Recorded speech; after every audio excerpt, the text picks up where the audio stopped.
Ciao, io sono Francesco di Vaporetto Italiano. Benvenuto o benvenuta in questo nuovo video.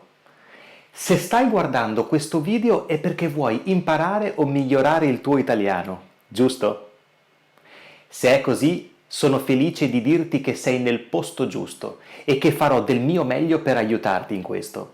Ho delle cose molto importanti da dirti in questo video e quindi ho bisogno della tua completa attenzione. Se vuoi puoi attivare i sottotitoli in italiano e in inglese in questo video e puoi cliccare sul tasto iscriviti qui sotto per iscriverti al mio canale e vedere tutti i miei video. Ma iniziamo! Forse il tuo obiettivo è quello di parlare italiano fluentemente e naturalmente e comunicare facilmente con gli italiani. O forse stai studiando italiano, ma vuoi sentirti più sicuro o più sicura quando parli. Forse vuoi sentire la felicità e la soddisfazione di parlare italiano fluentemente e senza pensare. Sono felice di dirti che questo è possibile. È importante dedicare un po' del tuo tempo e del tuo impegno allo studio dell'italiano ogni giorno, ma il vero segreto è un altro. Il vero segreto, oltre all'impegno quotidiano nello studio dell'italiano, è mantenere uno stato di gioco. Perché mantenere uno stato di gioco?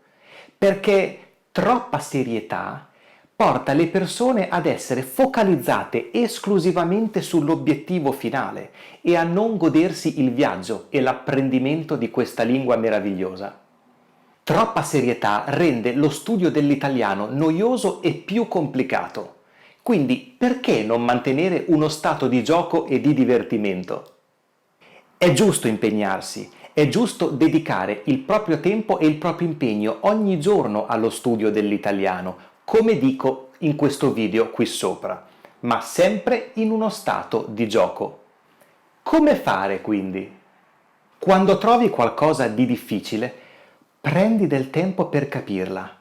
Oppure fermati e prova a riguardarla il giorno dopo o 2 giorni dopo e vedrai che rivedendo e anche sbagliando diventerà facile. Hai già imparato tante cose difficili nella tua vita e quindi potrai affrontare qualsiasi difficoltà nello studio dell'italiano. La seconda cosa da fare quando trovi qualcosa di difficile è farti una risata.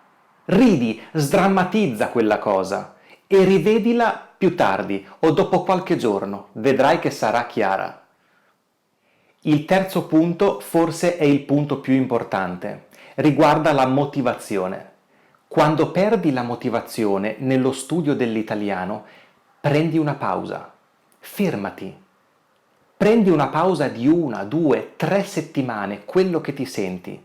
Ricarica le energie e ricomincia dopo un po' di tempo, più rilassato e con più voglia di imparare.